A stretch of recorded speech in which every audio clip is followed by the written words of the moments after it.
Pronti via! Oggi ci inseriamo nella Via Tolosana, che è uno dei 4 cammini di San Giacomo qua in Francia.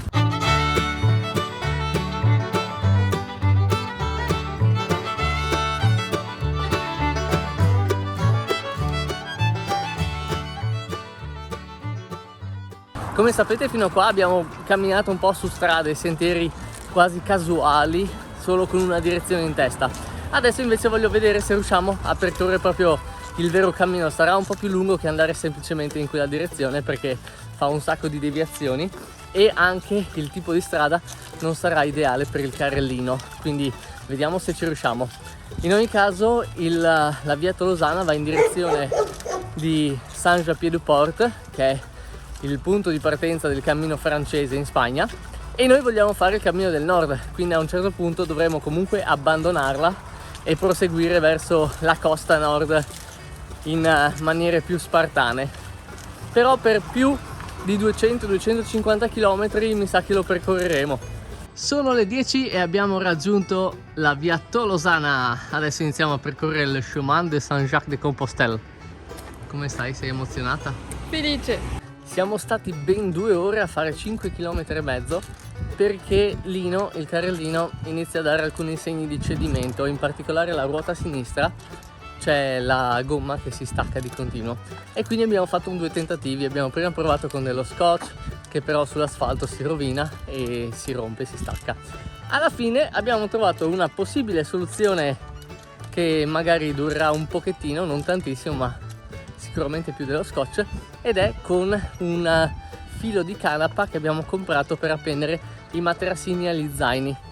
Abbiamo provato a tagliarlo, a dividerlo in fili più stretti e utilizzarli per bloccare la ruota. Vediamo, vi facciamo sapere. Sicuramente dobbiamo prepararci a dirgli addio. L'unico problema è l'acqua, perché alla fine il cibo possiamo prenderne di meno, però i 5 litri d'acqua stiamo vedendo che sono veramente utili. E poi li avevo appena rivestiti così bene. Che divertente! Seguire la conchiglia è diventato un mini gioco. Tra l'altro è molto bello non dover guardare la mappa di continuo. Gioco per te? Io non ho visto nessuno fino adesso. Ok, come ho detto, siamo appena usciti da Toulouse e già si perdono le conchiglie. Guardando sulla mappa quale sarebbe il percorso, abbiamo già visto che stavamo andando fuori strada, quindi mi sa che alle conchiglie dobbiamo aggiungere anche il controllo proprio costante della cartina. Ritrovata! Ore 11, è un po' prestino ma ci fermiamo già a pranzare. Abbiamo fatto poco più di 10 km e il percorso sembra onesto. Per adesso siamo ancora in città, quindi easy. Lino il carrellino tiene duro e noi anche. Iniziamo a prepararci però mentalmente a dover continuare con lo zaino in spalla. E si ricomincia a mangiare schifezze. In compenso abbiamo anche il caffè. Questa è la soluzione che ho adottato per berne un po' anche in Francia senza svenarmi e senza fermarci sempre al bar. Mi manca l'Italia. Ore 12, ripartiamo! Ed eccoci di nuovo sul cammino. Sto facendo deviazioni solo per trovare le conchiglie. Crea più dipendenza di Pokémon Go questa cosa.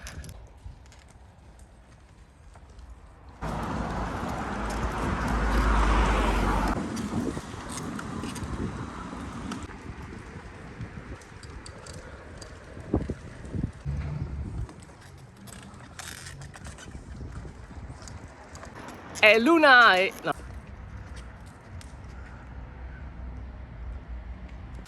Eccoci, è Luna e da un po' stiamo proseguendo sul cammino.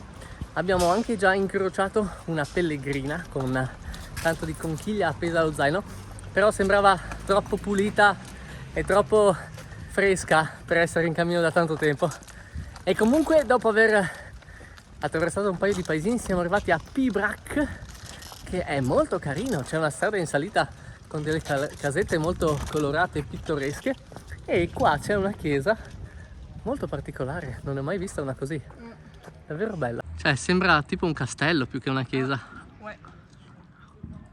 Bella.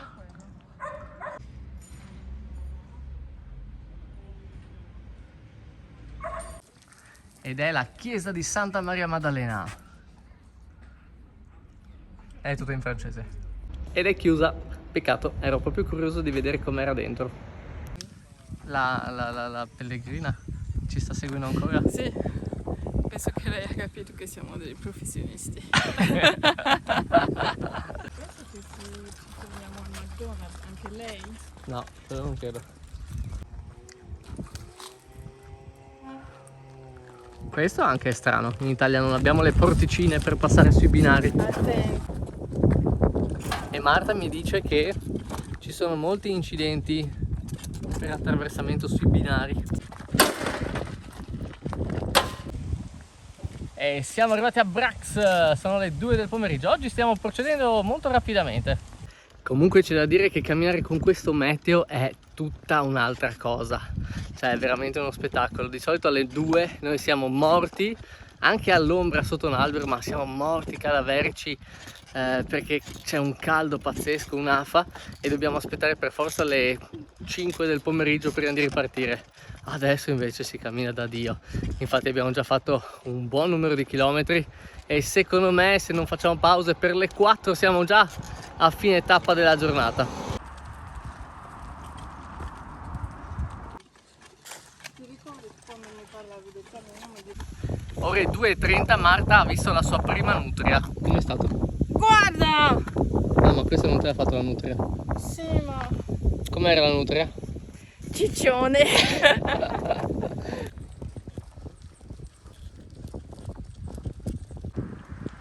Marta, Marta! Marta! Cosa? Ah, ok, meglio. I lazzetti hanno mollato quasi tutti, ce n'è uno che tiene duro, forse perché è un po' interno alla ruota e quindi non tocca l'asfalto. Chissà se basta e se resiste. Pausetta delle 3. Abbiamo fatto già 19 km e mezzo. Ore 4 ripartiamo, dobbiamo riprendere la pellegrina che abbiamo deciso di chiamare Ludmilla. E qui ci sono anche segnali che non sono belli come quelli in metallo, ma sono delle semplici etichette un po' sbiadite, tipo così.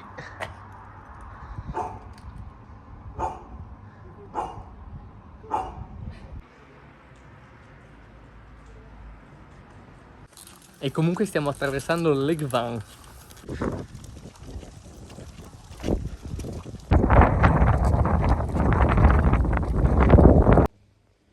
Sbiadita, sbiadita, ma c'è.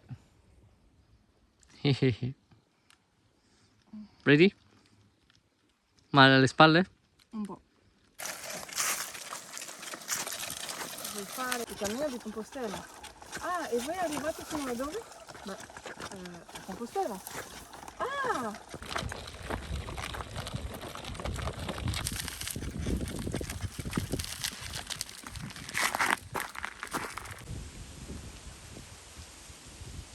Bisous maman!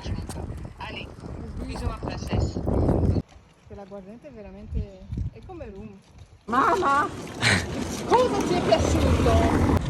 Poi succede qualcosa con un'altra macchina.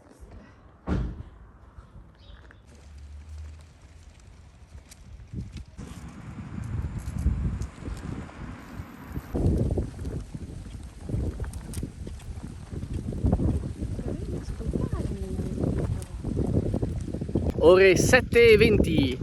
Abbiamo fatto già 31 km, manca veramente 1,5 km a superare il record di Marta. E abbiamo superato dei posticini molto carini, un paio di paeselli, i panorami anche erano molto carini. Adesso siamo in mezzo a delle colline molto affascinanti, ma al tempo stesso tutte inclinate, e quindi è difficile trovare un punto pianeggiante dove poter mettere la tenda. Inoltre vorremmo trovare un posto riparato perché è molto probabile che stanotte piova, quindi almeno qualche alberello vicino a un praticello. Però siamo anche stanchi e stufi di camminare oggi, quindi No, non siamo stanchi, continuiamo! Marta ormai è determinata a superare il suo record.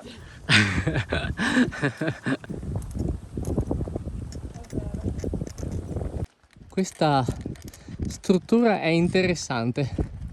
Potremmo provare a vedere se c'è qualcuno e chiedere se possiamo ripararci lì sotto. Proviamo a vedere perché questi nuvoloni proprio sono bruttini. Vediamo se c'è qualcuno, chiediamo il permesso e se no, se non c'è nessuno, dormiamo e domani mattina ripartiamo.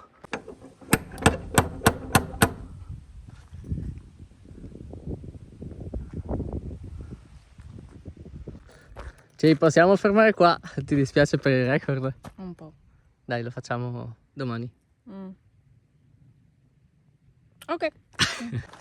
Ok, il proprietario è un signore molto simpatico e ci ha dato il permesso di metterci sotto il capannone, anzi si è anche preoccupato perché secondo lui da un certo lato potrebbe scendere la pioggia e quindi mi consigliava dove mettere la tenda. E inoltre mi ha raccontato che in questa zona ci sono tantissimi italiani che sono migrati negli anni 90, non sono sicurissimo. E quindi stanotte abbiamo un riparo. Guarda che panorama. Guarda dove ti porto. Altro che hotel a 5 stelle. Ecco, oggi dormiremo qua. Siamo riparati. Beh, direi che il nuovo setup è ancora più preciso, mamma mia. E questa sarebbe una tenda monoposto. E stasera si cena con beefsteak e riso. Beh, che dire. Direi che per oggi è tutto. Ci vediamo domani mattina. Ciao bellissimi. Grazie per essere venuti con noi.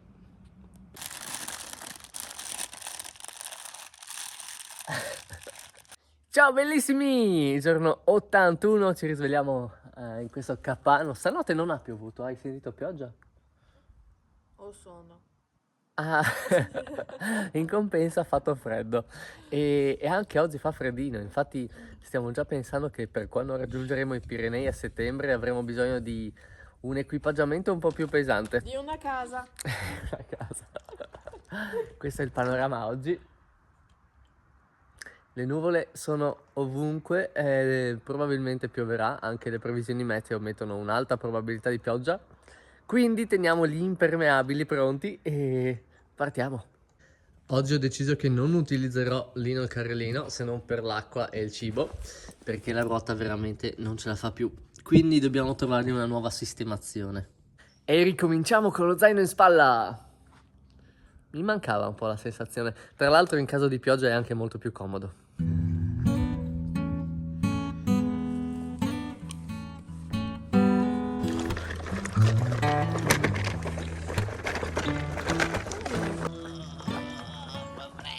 Pronti via! Ah, oggi partiamo alle 8:40, è tardissimo e fa freddo.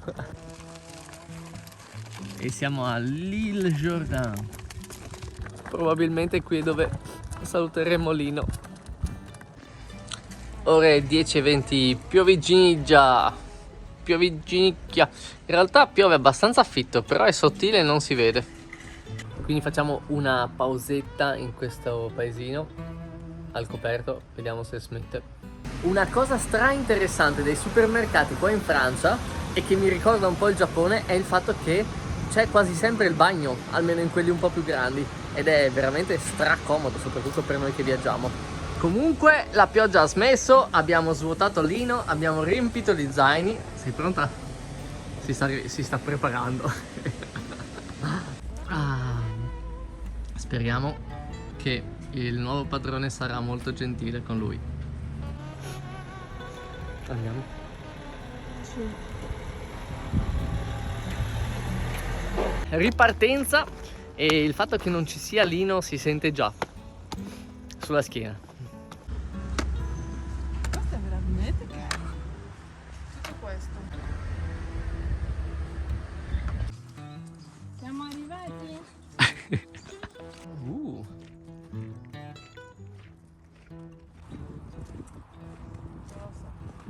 Mezzogiorno e mezzo, facciamo una pausetta, il cielo si è aperto e abbiamo camminato poco più di 10 km. Oggi mi sa che ne facciamo una ventina, 22, 23, una tappa media, diciamo, abbastanza breve. Media. Questo è medio per te. Buon appetito!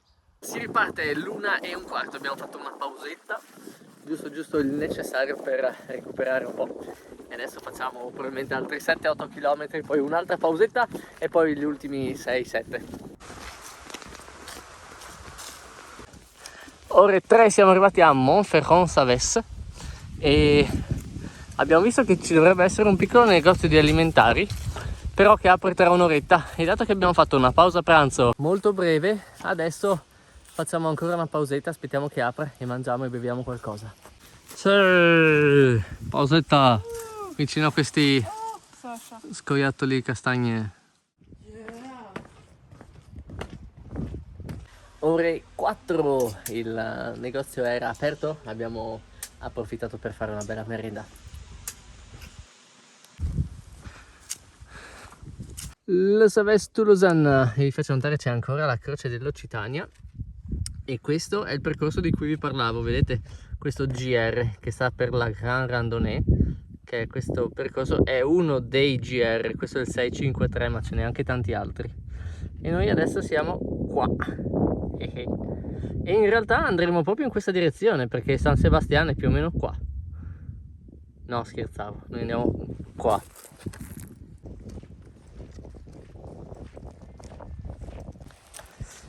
Ore 6 e siamo a Giscaro e abbiamo già fatto una ventina di chilometri, adesso ne facciamo ancora 3-4 e poi piazziamo la tenda. Abbiamo visto sulla mappa un posticino che potrebbe essere proprio adatto.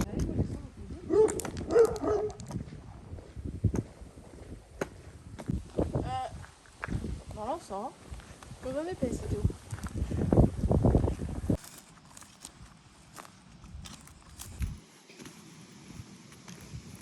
Siamo nel letto di un lago in secca da un sacco di tempo, dato che ha iniziato anche a crescere della vegetazione sopra la terra secca, e sicuramente non ci metteremo qua con la tenda perché è improbabile, ma se si dovesse alzare l'acqua saremmo proprio in mezzo al lago.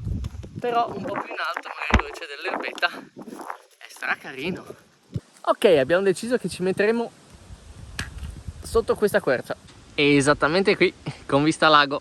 Ciao! Ciao!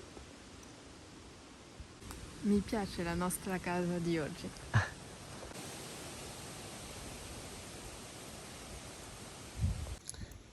Questa zona è sicuramente molto frequentata da delle bestie con almeno 3 unghie, se non 4. Questi non sono cinghiali, non so, secondo me sono nutrie. Guardate quanti! E invece ci siamo spostati un pochettino, che qua è più pianeggiante, più asciutto e più carino. Ho fatto la rima. E oggi Marta ha montato la tenda tutta da sola. È diventata ufficialmente una giovane marmotta o una giovane nutria, considerando il posto. E con questo direi che possiamo concludere la puntata. Adesso noi ceniamo e poi andiamo a nanna. Siamo abbastanza stanchetti e ci vediamo domani. Ciao bellissimi. Vuoi salutare i bellissimi? No.